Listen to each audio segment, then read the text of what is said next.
Sokan válaszoltatok jól az Instagramon, valóban sütőtökös mákos babkát tekertünk. Mégiscsak tök szezon van, gondoltuk idén is csinálunk belőle valamit. Tavaly ugye a narancsos sütőtökös boci brownie volt terítéken, de idén ez a kis babka jött. Mindenek előtt ugye szükségünk lesz sült tökre. Ezt úgy tudjátok ellenőrizni, hogy nagyjából mikor sült meg a sütőben, hogy egy grillával megszúrjátok és érzitek, hogy már puha.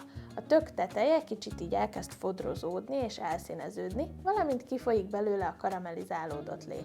Nehéz ugye pontos adatokat mondani, de 200 fokon nagyjából 30-40 percre van szükség. Ahhoz, hogy a babka szép csíkos legyen, szükségünk lesz még egy mágtöltelékre is. Ehhez a tejet felteszem melegedni, a mákot pedig cukorral és búzadarával alaposan összekeverem. Amikor a tej felforrt, beleöntöm a mákos keveréket, alaposan összeforgatom, hagyom egy picit rotyogni, és készen is van. Ezt is félreteszem, hogy ki tudjon hűlni, mire a tésztára szeretnénk kenni. Amíg a töltelékek hűlnek, addig össze tudjuk állítani a babka tésztát. Gyúrtélesztős tészta lévén először a tejet kell meglangyosítani, ebbe belemorzsolom az élesztőt, majd adok neki enni egy kis cukorformájában, és már várhatjuk is, hogy felfusson. Addig a lisztet jó alaposan összemorzsolom a szobahőmérsékletű vajjal, majd ebbe mehet bele a cukor, egy kevés só, 2 darab tojás, és végül pedig a felfuttatott élesztős tej. Jó alaposan összegyúrom, hogy egy fényes kis tésztát kapjak belőle, majd pedig ezt hagyom pihenni. Szerencsére nem kell neki sok pihenés, elég csak fél órát várnunk, mielőtt belekenhetjük a töltelékeket. Addig pedig beszéljünk arról, hogy mi is az a babka. Nagyon nagy múltra tekint vissza, és hát szokás szerint többféle teória is létezik arról, hogy honnan is származik, de hát miért is lenne egy sütinek egyszerű, átlátható múltja. Sokak szerint a lengyelektől származik, de elterjedtebb az a nézet, hogy ez egy zsidó sütemény. Ezt valamennyire alátámasztja az is, hogy a néhány éve tartó hatalmas nagy babkaőrület Izraelből indult hódító útjára.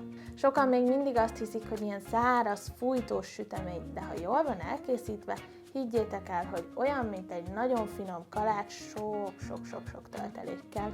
Leggyakrabban csokoládés babkát készítenek, de ahogy az lenni szokott a sütidivatokkal, már mindenféle babka létezik. Sósbabka, minibabka, édesbabka, babkafánk, minden. Amíg a tésztának van még egy kis idő a pihenésből, addig elkészítem a tökös tölteléket. Ehhez nem kell más tenni, csak a tököt jó alaposan össze kell turmixolni. A mákhoz annyira nem illik a sokféle karácsonyi fűszer, ezért a tökhöz csak egy kevés fahéjat teszek, valamint cukrot. Nem szeretném, hogyha kifolyna majd a tésztából, ezért egy kis kekszmorzsával sűrítem, hogy jó legyen az állaga. Na de vissza a kis tésztánkhoz. A babka szépségét a fonás adja, amitől sokan meg szoktak ijedni, de szerintem egyszerűbb, mint a kalács esetében, mert még szálakat sodorgatni sem kell. Annyi a dolgunk, hogy egy szép nagy négyzetet nyújtunk belőle. Ezt úgy csinálom, ahogy már sokszor mutattuk nektek, először egy kis négyzetet formálok a tésztából, majd a sarkokat nyújtom ki, végül pedig jöhetnek az oldalak. Ezt fogom csíkokban megkenni a töltelékkel. Én most 3 mákos és 3 tökös csíkot fogok kenni, de ha van kedvetek, akkor kenhetitek sűrűbben is. Azért van erre szükség, mert amikor majd fel fogjuk tekerni a babkát, akkor ettől fog kialakulni a csíkos mintázat. Szóval a rövidebb oldal felől a töltelékekre párhuzamosan föltekerem a megkent tésztát, és akkor így kapok egy szép nagy kukacot. Ezt egy jó éles késsel hosszában ketté vágom, amitől ugye 2 darabot fogok belőle kapni, majd pedig ezt a 2 darabot óvatosan összecsavarom.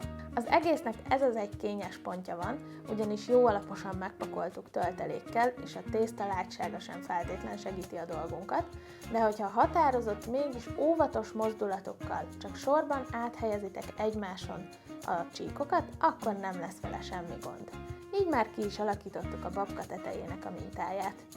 Fogok egy kenyérformát, amit kibélelek 2 darab sütőpapírral. Egyet teszek bele keresztbe, egyet pedig hosszába, hogy minden irányból le legyen fedve a forma, majd pedig ebbe belerakom a szépen összetekert babkát. Hogyha nincs ilyen sütőformátok, akkor sincsen semmi baj, formáltok belőle egy szép kör alakot, és egy sima tepsin megsütitek. 15 perc pihentetés után egy kicsit felvert tojással megkenem a babka tetejét, majd pedig mehet 180 fokon 30 percre a sütőbe.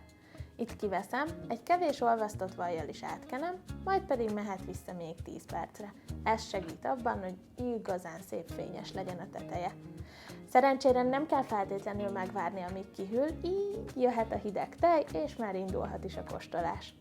Ha ti is szeretnétek elkészíteni ezt a szép csíkos babkát, akkor a videó alatti leírásban megtaláljátok a receptet. Hogyha tetszett ez a videó, akkor nyomjatok egy lájkot, ha pedig nem szeretnétek lemaradni új videóinkról, akkor iratkozzatok fel a csatornánkra. Legközelebb találkozunk, sziasztok!